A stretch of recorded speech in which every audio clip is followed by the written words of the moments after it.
प्रिय मित्रों और अभिभावकों, अध्यापकों, अभी पिछले दिनों एक और दर्दनाक समाचार प्राप्त हुआ कि कोटा में एक विद्यार्थी ने अ, आत्महत्या कर ली।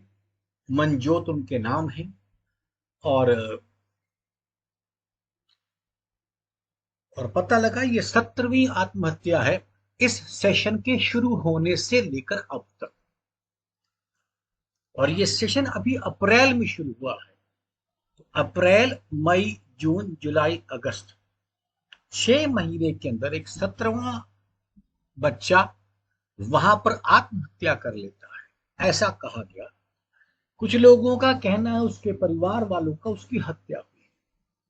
चलिए, आत्महत्या थी या हत्या थी, दोनों ही पहलुओं पर विचार करना चाहिए कि समाज में हम किस क्षेत्र पे अपने आप को किस जगह पर ले आए। आत्महत्या थी तो उसके कारणों का विवेचन करना चाहिए, और हत्या थी तो उसके पीछे के कारणों को सोचना चाहिए। दोनों ही सूरतों में जो भी हो रहा है, ये घटना आप सबके सामने आई है। एक रामपुर का बच्चा है और वो जिसके अगले दिन उसके पिताजी का बर्थडे है, और शाम को माँ को फोन करके बोलता है कि मैं रात 12 बजे पापा को फोन करूंगा उनके बर्थडे पर।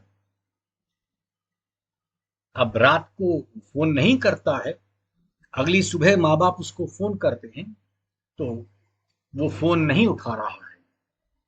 वहीं पर उसके 2-3 मित्र और थे जो उसी के वहां से आए थे, और उन मित्रों का नंबर इसके माता पिता के पास होता है, मनजोत के माता पिता के पास। तो वो उसको फोन करते हैं, हॉस्टल के वार्डन को फोन करते हैं।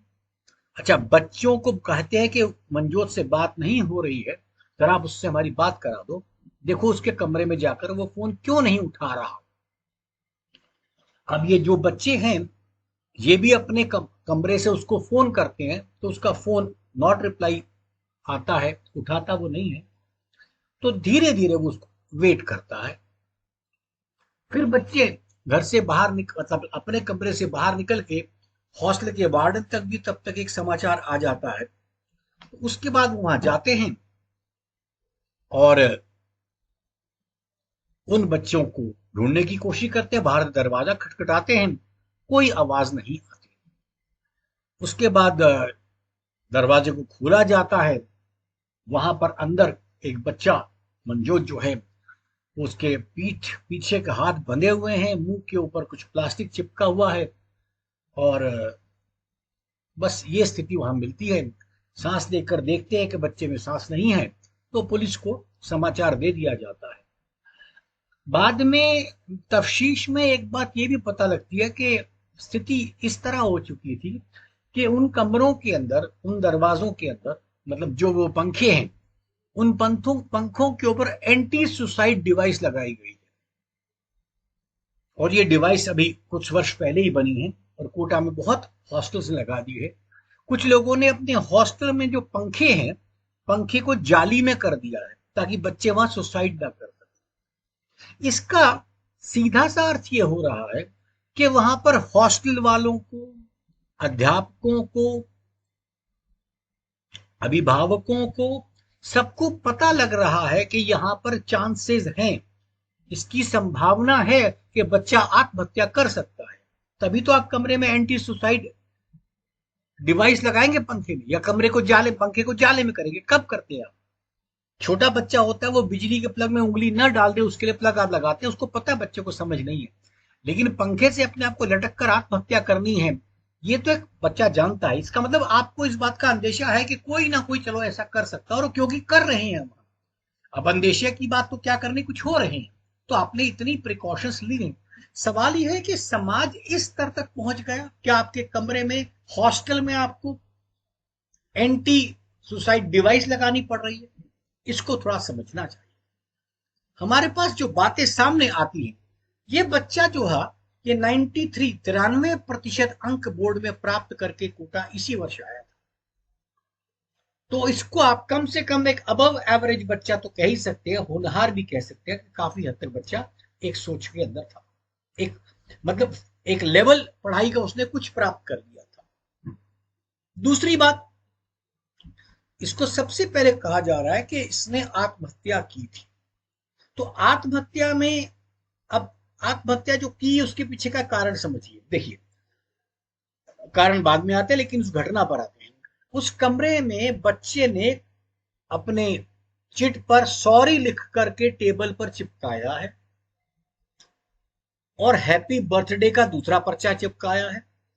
और एक बात वो जाते जाते कह रहा है कि मैं ये बात अपनी मर्जी से कर रहा हूं, इसके लिए मेरे माँ बाप को और मेरे दोस्तों को परेशान न किया जाए। तो हम चलिए मानते हैं ये आत्महत्या अगर है, तो इस बच्चे का अपने परिवार से इतना लगाव है कि उनको, मित्रों को कष्ट नहीं देना चाहता, यदि आत्महत्या का केस है। सॉरी भी कह रहा है, और ऐसा दिन जिस दिन अगले दिन उसके पिता का जन्मदिन हो, ऐसे दिन पर ऐसा कदम उठाना। और दूसरा, जो लोग कह रहे हैं उसके, अब घर वालों का कहना, परिवार वालों का गलत, वो भी बेचारे अपनी जगह नहीं होंगे, उनका भी दिल टूटा है और उनके अनुसार उसकी हत्या हुई है। अच्छा, अब यदि हत्या हुई है या आत्महत्या हुई है, इन दोनों ही सूरतों में आप ये समझिए कि परिवार का, देश का एक 18 वर्ष का बच्चा समाप्त हो गया। मैं यहां पर विशेष तौर पे एक 18 वर्ष का होनहार बच्चा नहीं शब्द इस्तेमाल करना चाहता। हमने एक बच्चे के नंबरों पर उसको होनहार मानने की जो बात करनी शुरू कर दी है। अगर मेरा बच्चा मान लीजिए अंक नहीं लेकर आता, तो क्या वो मेरे लिए प्रिय नहीं है? क्या वो समाज का हिस्सा नहीं है? क्या वो परिवार का हिस्सा नहीं है? क्या वो देश का हिस्सा नहीं है? उसे आप नकार देंगे क्या? ये जो डिग्री की या पढ़ाई की दौड़ में लगाकर हम हमारे बच्चे चले गए, उसमें हमने बच्चों को यही तो दे दिया कि तुमने अगर कुछ प्राप्त कर लिया तो तुम सफल हो, वरना तुम असफल हो तो मेरे लिए तुम काम के नहीं। जबकि बच्चा मेरा था, 17 वर्ष मैंने उसको पाला है, समाज ने उसको पाला है, विद्यालय ने उसको पाला है, तो सबकी सामूहिक जिम्मेदारी उसको एक नागरिक बनाना। अब वो नागरिक बनाने में हम चूक कर जाते हैं और दोष बच्चे पर मढ़ देते हैं। आप कभी ये समझिए कि ये सब मानते हैं, कोई भी आप धर्म के हो, संप्रदाय के हो, किसी भगवान को माने, कि बच्चा ईश्वर की देन है, आप प्रकृति की एक अनमोल धरोहर है आपके पास। और बच्चा अपने आप में प्रकृति बिना गलती के आपके पास बच्चा बहुत अच्छा भेजती है, बिल्कुल बिना गलती। अगर भगवान दे रहा है तो भगवान गलत आदमी आपके हाथ, गलत चीज आपको क्यों देगा? भगवान है, अल्लाह है, राम, जो मर्जी आप मानिए, तो वो तो आपको गलत चीज नहीं दे रहा ना, तो उसको गलत कर रहा, आपको संभालना नहीं है 17 वर्ष तक। इसके लिए 2 वर्ष का बच्चा तो आत्महत्या नहीं करता जब तक उसे समझ नहीं आती। तो आत्महत्या की स्थिति तक या हत्या की स्थिति, मैं कह रहा हूं दोनों ही दशाओं में हम ये शब्द ना इस्तेमाल करें कि होनहार बच्चे का की मृत्यु हुई है। होनहार की हुई है और बिना होनहार की हुई है, दोनों ही मेरे बच्चे हैं, दोनों ही इस देश के, दोनों ही इस समाज के। क्योंकि जिस घर का, जिसको आप निकम्मा कहते हो, वो बच्चा मरता, क्या वो आसानी से अपने बच्चे का दुख भूल जाएगा क्या? या जिसका होनहार बच्चा, उसका दुख अधिक है क्या? समाज को निकम्मा बच्चा भी हमने बनाया, उसको भी हम किसी दूसरे काम में अच्छा लगा सकते थे, हमने नहीं लगाया। कमी हमारी है, बच्चे की नहीं है। इसको समझना जरूरी है। यदि हम इस बात को मानते हैं विद्यार्थी ने आत्महत्या की, तो हम ये मानते हैं, चलिए दोनों पर विचार करते हैं। पहले भाग में हम ये थोड़ी बात इस पर करते हैं, यदि उसने आत्महत्या करी है तो वो आत्महत्या क्यों करेगा? ये भूल जाइए कि 93% अंक थे तो क्यों करेगा, मैं पूछ रहा हूं। अगर उसके 40% अंक थे तो भी कोचिंग में जाके करता है, तो भी मेरा प्रश्न है क्यों करेगा? क्यों उस पर आपने इतनी अपेक्षाएं रखी है कि वो निकल के आएगा? ये माँ बाप की और परिवार और समाज की अपेक्षाएं हैं जो उस पर दबाव डाल रही है। यदि कोई आत्महत्या बच्चा करता है, आप ये समझने का प्रयास करें वो कितने ज्यादा तनाव से गुजर रहा होता है। अब स्थितियां हमारी पढ़ाई के क्षेत्र में आगे बढ़ने के कंपटीशन के चक्कर में हमारी स्थितियां ये हो गई हैं कि बड़े बड़े कोचिंग सेंटर्स को, एजुकेशनल सेंटर्स को अपने पास, बड़े बड़े कोचिंग और एजुकेशनल सेंटर्स को अपने पास काउंसलर्स रखने के लिए कोटा में कह दिया गया है। साइकोलॉजिकल काउंसलर, मनोवैज्ञानिक।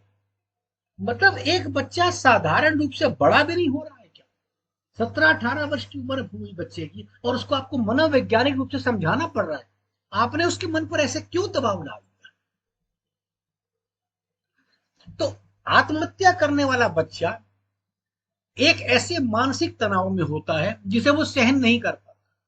मतलब उसकी सहन शक्ति से बड़ा तनाव उसको मिलता है। अब बातचीत की भाषा में हम बड़े आराम से कह देते हैं, अभिभावक भी कह देते हैं, अध्यापक भी कहते हैं, हमने तो बच्चे पर कोई तनाव नहीं रखा है, हमने तो बच्चे को कोई दबाव नहीं दिया। आजकल ये आम बात सुनने में आई। लेकिन अब ये मानिए जब बच्चा छोटा था, छठी, सातवीं, आठवीं में, जब पहली बार उसके नंबर कम आए थे, तो आपने क्या किया था उसको? कितने उसके प्रति आप सकारात्मक हुए थे, बेटा कोई बात नहीं, आगे आ जाएंगे, इतना कहने वाले कितने लोग थे? कितने अभिभावकों ने ये बोला कि बेटा तेरे नंबर कम आए पर कोई नहीं, तू रहेगा, मेरा खून, मेरा ही बच्चा है। उस समय तो हमने कह दिया नहीं, तूने क्या कर दिया, मेरा नाम खराब कर दिया, तेरे चाचा के बच्चे के नंबर आ गए, तेरे मामा के बच्चे के नंबर आ गए, तेरे क्यों नहीं आए? तुम क्या ऐसा खाती हो? तुम्हारे लिए हम क्या नहीं करते हैं?